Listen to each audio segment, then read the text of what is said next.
Police! Open the door now! My spoon clattered into my cereal bowl, milk splashing everywhere.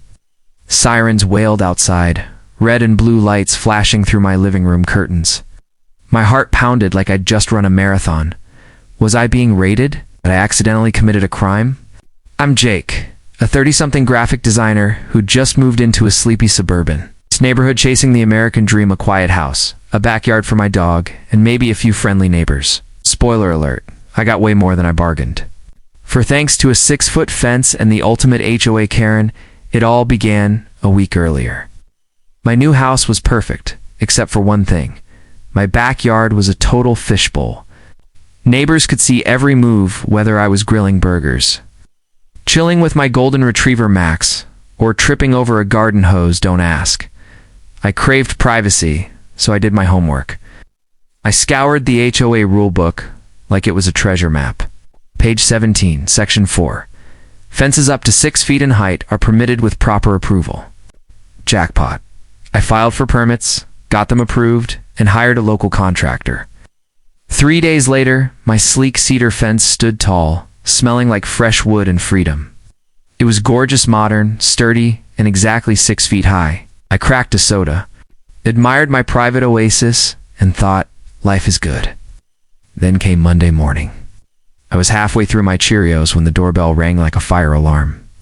I opened it to find 2 cops, hands on their belts, looking equal parts annoyed and confused. Behind them, a squad car idled in my driveway, lights still flashing. My stomach dropped. "We got a 911 call about an illegal structure on your property," one officer said, eyeing my fence. "Eh? What?" I stammered. Explained that my neighbor, let's call her Karen, had dialed emergency services, claiming my fence was a public safety hazard and violating every rule in the book. She'd ranted about it being too tall, an eyesore, and get this, a potential gang hideout. Yes, my suburban fence was apparently the new headquarters for the neighborhood mafia. The cops asked to see my permits, which I grabbed with shaky hands. They measured the fence with a tape measure, muttering to each other. 6 feet on the dot, the second officer said, scratching his head. They flipped through my paperwork, nodded, and handed it back. "You're all good, sir. Sorry for the trouble." As they headed to their car, I peeked out and saw her, Karen, arms crossed, standing on her lawn in a neon tracksuit, glaring at me like I'd just keyed her car. She was in her 50s, with a haircut that screamed manager vibes and a scowl that could wilt flowers. The cops spoke to her briefly, and I caught snippets. "Ma'am, it's not illegal. Please don't call 911 for this." Karen huffed, stormed inside, and slammed her door.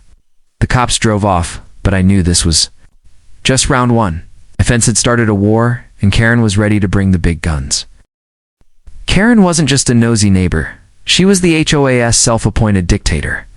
A one-woman wrecking crew armed with a clipboard, binoculars, and an unshakable belief that she ruled the neighborhood. Picture a woman in her 50s, with a Karen. Haircut so sharp, it could cut glass.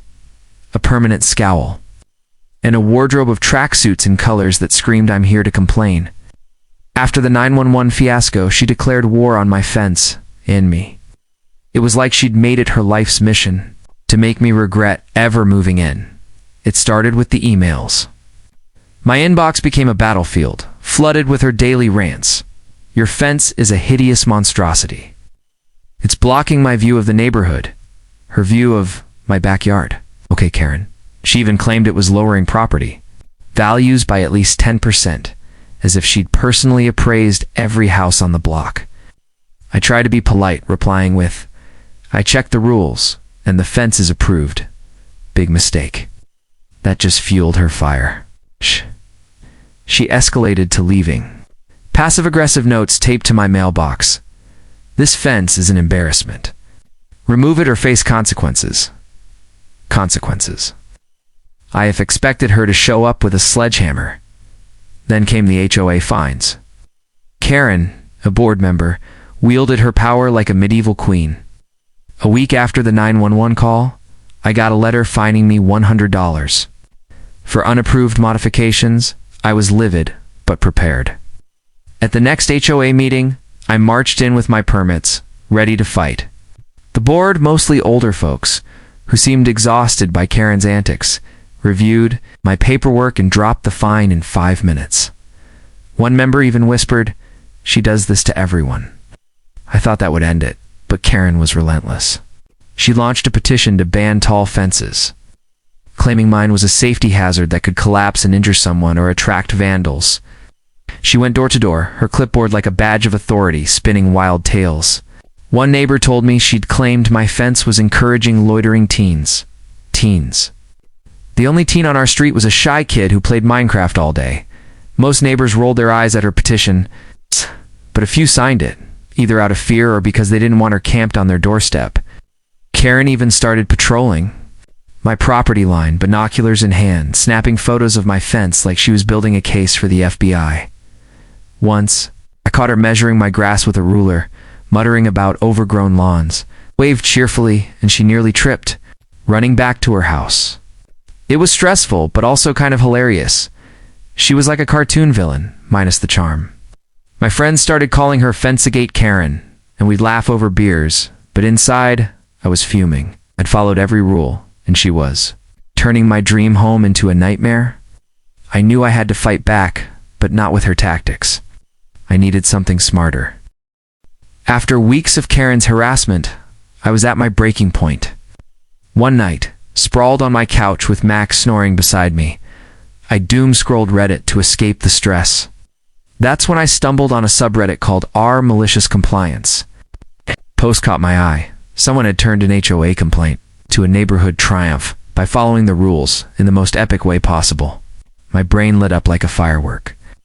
Karen hated my fence, but what if I could make it untouchably and turn her petty vendetta into something positive? I grabbed the HOA rulebook again, flipping through it like a detective. Sure enough, nothing. Ban decorating fences. No restrictions on paint, art, or anything else. A plan started forming, and I couldn't stop grinning. This wasn't just about saving my fence. It was about outsmarting Karen and bringing the neighborhood together.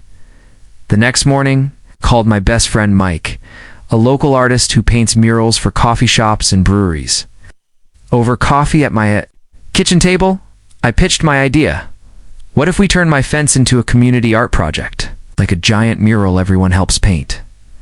Mike's eyes lit up. Dude, that's brilliant. Karen will lose her mind, but she can't stop it if it's legal.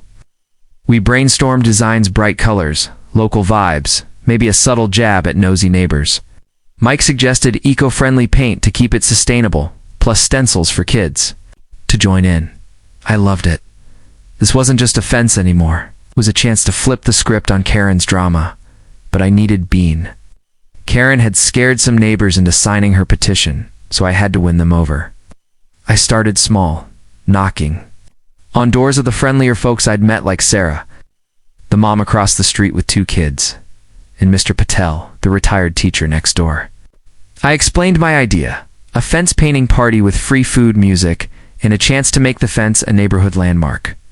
Sarah was all in, anything to shut Karen up, and Mr. Patel chuckled. I've dealt with her for years, Count. Me and their enthusiasm gave me confidence, so I went bigger. I printed flyers. Fence art party, free BBQ, music, and fun. Saturday at noon. I slipped them into mailboxes, skipping Karen's, obviously, and posted in the neighborhood group chat, which Karen rarely checked. The response blew me away. Neighbors I'd never met messaged me, "This sounds awesome. Karen's been a nightmare, let's do this." Even the shy teen down the street, Ethan, offered to bring his spray paint for some graffiti art. I realized Karen's micromanaging had annoyed everyone. They were itching for a way to push back. Mike and I hit the art supply store, loading up on paint, brushes, and stencils. I borrowed tables from Sarah for a food spread and rented a speaker for music.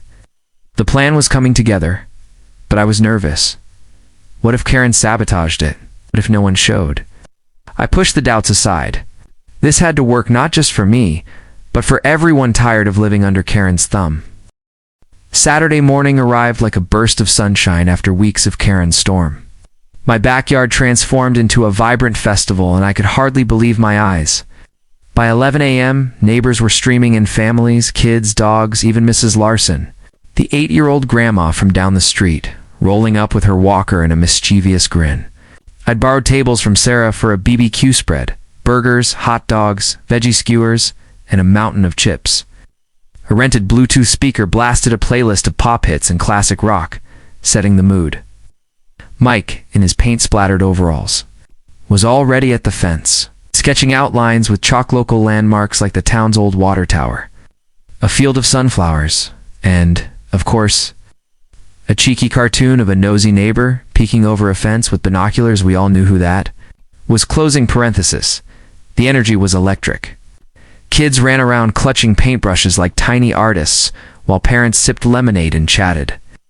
Ethan, the shy teen from down the street, showed up with his spray paint cans, ready to add some graffiti flair.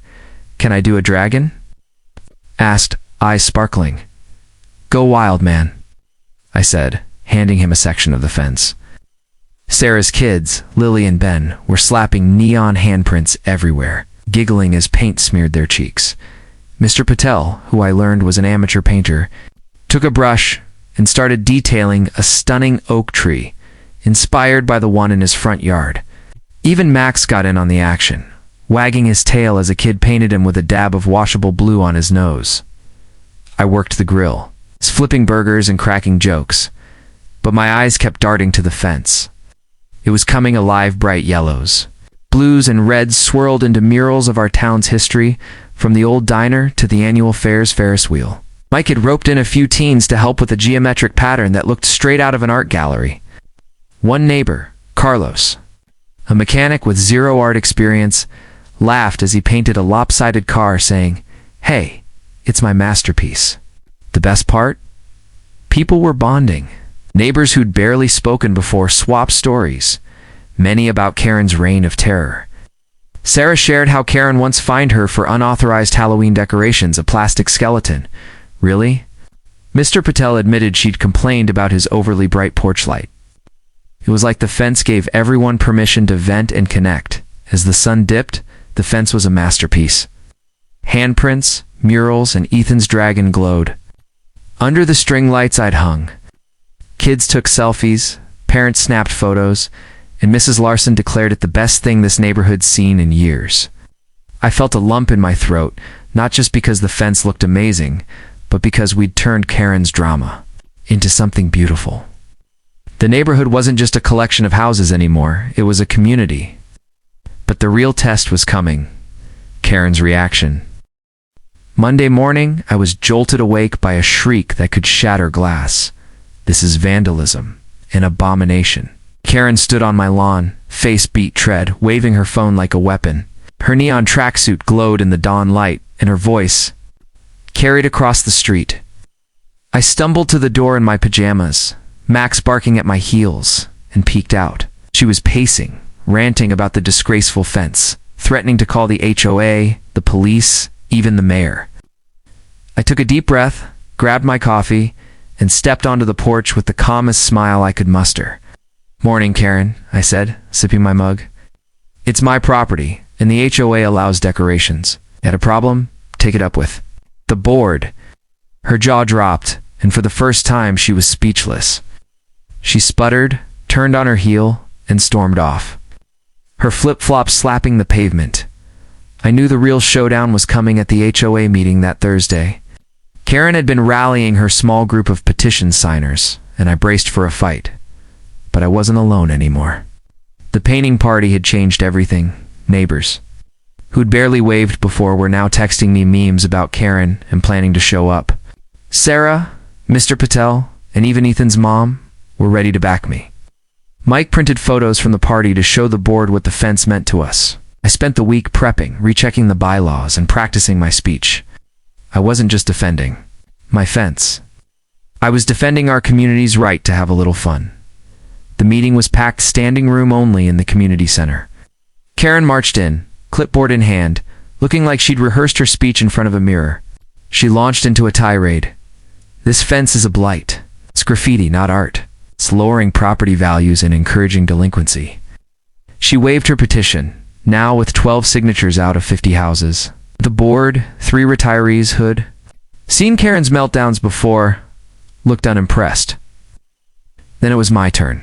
I stood, heart pounding, and kept it simple. The fence is legal, permitted, and now a community project. Brought us together. Isn't that what neighborhoods are about? Sarah jumped in, holding up Mike's photos kids painting. Neighbors laughing, Mrs. Larson beaming. "This fence is ours," she said. "It's a landmark, not a problem." One by one, neighbors spoke. Mr. Patel described how painting the oak tree reminded him of his teaching days. Ethan's mom said the party was the first time her son felt included. Even Mrs. Larson, leaning on her walker, piped up, "I haven't had that much fun in years." The room erupted in applause. Karen's face turned from red to purple. She tried to interrupt, but the board chair cut her off. They deliberated for 5 minutes, then ruled. The fence was approved, and Karen's petition was without merit. The crowd cheered, and I swear I saw one board member smirk. Karen didn't take it well. She stormed out, muttering about standards and moving. The next day, I heard she'd resigned from the HOA board. Her reign was over. The neighborhood buzzed with relief. People started calling the fence the Freedom Wall, and it became a local legend. Tourists snap photos. Kids add new handprints. Every summer, we've made the painting party an annual tradition, complete with BBQ and Ethan's spray paint dragons. Karen. She keeps her blinds shut and hasn't spoken to me since. My fence is still 6 feet tall, but it stands for something bigger now. A community that stood up to a bully and won. That 911 call, it sparked a triumph we'll never forget.